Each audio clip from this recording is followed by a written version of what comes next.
스타드밸리에서 1년 안에 1000만 골드를 벌 수 있을까요? 밥 먹듯이 노숙을 하며 며칠 동안 낚시만 하다가 사소한 실수로 인해 몇 시간이나 진행한 데이터를 날리기도 하고 농장을 가득 채울 정도로 농사를 짓고 도로에서 와인을 숙성시키며 열심히 하루하루를 보내다 보면 하루만에 엄청난 돈을 벌기도 합니다. 현생보다 스생에 집중한 제가 과연 1년 안에 1000만 골드를 벌 수 있을까요? 안녕하세요 사랑하는 시청자 여러분들. 편집을 하며 매일 구독자 수를 보다 보니 어느덧 구독자 수 1000명을 달성했습니다. 2023년 12월 30일 말이죠. 구독자 1000명 달성 기념 영상으로 스타듀밸리를 하기로 결정하고 목표는 당연히 1000만 골드를 벌기로 했습니다. 기간은 1년으로 정하고 그 사이 작은 목표들로 번들 완성하기, 모든 주민들 호감도 최대로 만들기, 농장 꾸미기, 그리고 결혼하기로 정했습니다. 사실 결혼은 호감도만 채우면 미혼 주민 누구나와 할 수 있습니다. 동성과도 가능한 건 굳이 말 안 해도 되겠지? 이제 게임을 시작하려는데 한 가지 문제가 생겼습니다. 저는 스타듀밸리를 제대로 해본 적 없는 초보라는 것입니다. 그래서 스타듀밸리 공식 사이트와 가이드라인을 보며 하루하루를 완벽하게 보내기 위해 계획을 세웠습니다.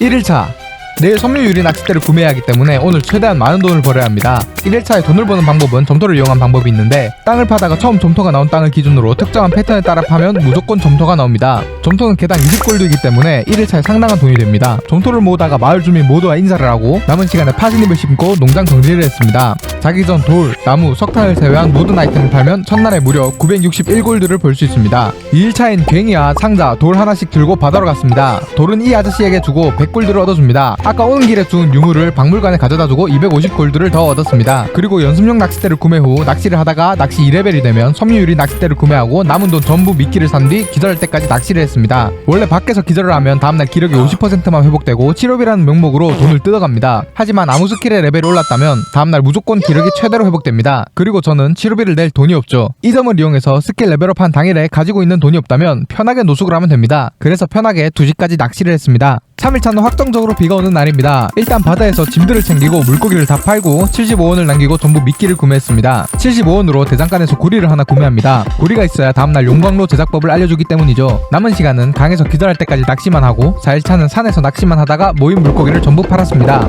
5일차엔 광산으로 갔습니다. 구리를 구우면서 광질을 하고 구리 조개가 5개가 모이면 바로 대장간으로 가서 곡괭이 업그레이드를 할 겁니다. 구리를 구우면서 광질을 할 때 계단 옆에서 음식을 먹으려 하지 마세요. 그 이유는 저도 알고 싶지 않았습니다. 다시 하루를 시작해 이번엔 안전하게 구리조개 5개를 만들고 대장간을 갔습니다. 곡괭이를 업그레이드 하기 전에 철광석 25개와 금광석 5개를 구매하고 다파점에서 본번들을 채우기 위한 작물을 하나씩 사고 가방 업그레이드를 했습니다. 남은 돈은 전부 케이씨앗을 사고 농장에 심은 뒤 철을 구우며 기절할 때까지 낚시를 했습니다. 6일차엔 10시까지 농장 정리를 하다가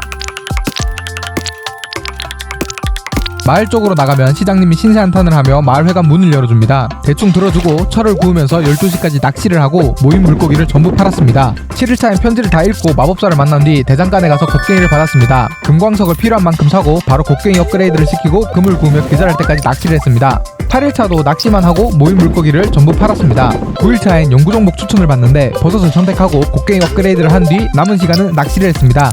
10일차는 기절할 때까지 낚시만 하고 11일차에 곡괭이를 받고 도끼 업그레이드를 한 뒤 남은 돈은 K를 구매하고 번들을 하나 채워줬습니다.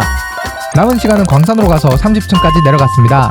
12일차엔 광산 40층까지 뚫어주고 구리와 철을 기절할 때까지 모았습니다. 13일차엔 농업 6레벨을 찍기 위해 K를 심고 모은 구리와 철로 스프링클러를 설치하면 되는데, 농업 6레벨을 찍기 위해 K를 86개씩 보험 13일과 20일 2번만 심으면 되는데 제가 가이드라인을 잘못 봐서 172개를 한 번에 심어버렸습니다.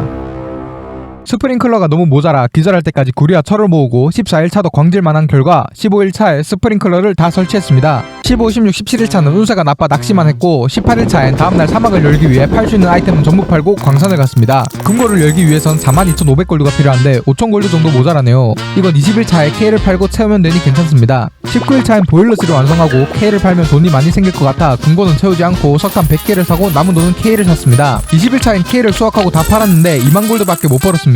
일단 채울 수 있는 금고는 채워주고 오늘은 운이 좋은 날이기 때문에 광산을 120층까지 내려와 해골동굴 열쇠를 얻어줬습니다. 21일차부터 23일차까지는 돈이 급하기 때문에 낚시만 하는데 이미 이 데이터는 망했습니다. 잘못 알고 있던 정보로 인해 스프링클러를 만든다고 광질만 하면 시간을 버렸고 19일차에 구매한 석탄 100개와 케일 170개를 사며 27,000골드를 버렸습니다. 계획대로라면 13일차부터 19일차 사이엔 운이 좋으면 광산을 뚫고 운이 나쁘면 낚시를 하며 19일차에 모든 금고를 열고 해골동굴 열쇠를 얻어야 하는데 지금은 23일차인데다가 금고본들도 열지 못했습니다. 어쩔 수 없이 11시간 동안 진행한 데이터를 모두 날리고 다시 처음부터 시작했습니다. 이번엔 최대한 돈을 아낀 결과 18일차에 금고본들을 다 열었습니다. 19일차엔 운이 아주 좋아 바로 해골동굴로 달려서 1위등 광석과 무지개 파편을 얻었습니다. 21차엔 K를 수확 후 다시 심어주고 농장 정리를 했고 21일차부터 24일차까지는 해골 광산만 가면서 1위동 광석을 모아야 하는데 저는 낚시만 했습니다. 이유는 저도 잘 모르겠습니다. 왜 그랬지? 24일차 저녁에 필요없는 아이템을 다 팔고 25일차엔 사막으로 갔습니다. 돈이 제법 모여 디럭스 성장 촉진제를 500개를 사고 이후 해골 광산을 갔습니다. 26일차와 27일차는 K를 수확하고 낚시만 했습니다. 이때도 원래 해골 광산을 가야 했습니다. 28일차엔 계절이 바뀌면서 밭이 망가지는 걸 막기 위해 파스잎을 전부 심어주고 철을 모았습니다. 이날도 원래는 아시죠? 철을 모으다가 밭을 더 늘려야 하는 걸 깜빡해서 기절 전 급하게 밭을 늘려줬습니다. 29일차 원래 어제 아이템을 전부 팔고 사막 상점에서 스타우루츠를 사야 했는데 아이템을 팔지 못해서 오늘 다 팔고 해골 동굴로 갔습니다. 30일차엔 스타우루츠를 사서 심어야 하는데 스타우루츠도 저번에 구매한 성장 촉진제의 수만큼 구매를 해야 합니다. 개당 400골드니 500개를 구매하려면 20만 골드가 필요한데 21일차 이후로 쓸데없는 일만 하다 보니 골드가 턱없이 모자랍니다. 일단 여름 작물을 섞어서 심어줬습니다. 31일차부터 여름이 끝날 때까지 대부분 해골 광산을 갔습니다. 운이 아주 나쁘거나 그냥 광산을 가기 싫은 날엔 자비를 했습니다. 자빌 중 중요한 것들은 단단한 나무 얻기, 도토리 심기, 휘레침 설치하기, 참나무에 수액 채치기 설치하기, 술통 만들기입니다. 그냥 다 중요한 것 같네요. 지금은 돈이 중요하기 때문에 36일차까지 1위등만 했습니다. 37일차엔 모아뒀던 1위등 2개를 팔아주고 보일러실 번들을 완성했습니다. 원래 보일러실 번들은 완성하기 쉽지만 제가 번들 설정을 리믹스로 해서 보일러실 번들 항목 중 가장 채우기 힘든 기술작 꾸러미가 나와버려 이제야 완성했습니다. 39일차는 스타우루츠가 다 자란 날입니다. 38일차에 광산 가기 전 스타우루츠 씨앗을 미리 샀기 때문에 스타우루츠를 수확하고 바로 심었습니다. 이후 47일차까지 틈틈이 건축물을 짓고 집도 확장한 뒤 술통을 만들어 스타우루츠를 숙성시키고 밭도 늘렸습니다. 48일차엔 작물들을 다 수확하고 다시 심고 52일차까지 광지회가 자비를 했습니다. 53일차엔 확장할 밭에 성장 촉진제만 구입하면 되는데 가을이 되면 밭 전체에 성장 촉진제를 다시 뿌려야 하는 줄 알고 있는 돈 전부 성장 촉진제를 구입해버렸습니다. 56일차에는 스타우루츠를 수확하고 밀을 심었습니다. 밀은 가을까지 자라기 때문에 밭도 보호해주면서 수확도 가능한 아주 착한 작물입니다. 57일차 가을에 할 일은 간단합니다. 광질하고 수확하고 다시 심고 와인 만들고 건물 짓고 광질하는 날의 대부분을 차지해야 하지만 저는 자주 놀았습니다. 광질이 질리기도 했고 광질이 질렸거든요. 85일차 겨울에 할 일은 딱히 없습니다. 아예 없는 건 아니고 여름, 가을에 수확한 스타우루츠와 호박을 술통에 넣어서 숙성시키는 일만 하면 됩니다. 일단 농사 직업 변경을 해주고 농장을 꾸몄습니다. 그러다가 99일차에 모인 와인과 주스를 전부 팔아봤는데 하루 만에 520만 골드를 벌었습니다. 현재 총 수익은 860만 골드입니다. 이때까지 놀던 날에 해골 광산을 열심히 갔다면 100일차에 1000만 골드를 벌 수 있었을 것 같습니다. 이후 111일차에 남은 주스를 모두 팔고 1년의 마지막 날에 총 수익 1000만 골드를 달성했습니다. 여름에 깜빡하고 개복치를 다 팔아버려 번들은 채우지 못했고 주민들 호감도도 대충 겨울에 호박을 주다 보면 채울 수 있을 줄 알았는데 거지 근성이 있는 마을 주민들은 호박 몇 개로 호감도를 안 주더라고요. 결국 다른 목표들 중 성공한 거라고 농장 꾸미기 뿐이지만 그래도 1000만 골드는 모았으니 뿌듯하네요. 영상 초반 스생에 집중한다고 했지만 피할 수 없는 현생으로 인해 영상 제작 기간이 너무 길어졌습니다. 긴 시간에 걸쳐 녹화를 끝내고 나니 제게 남아있는 건 편집거리 뿐.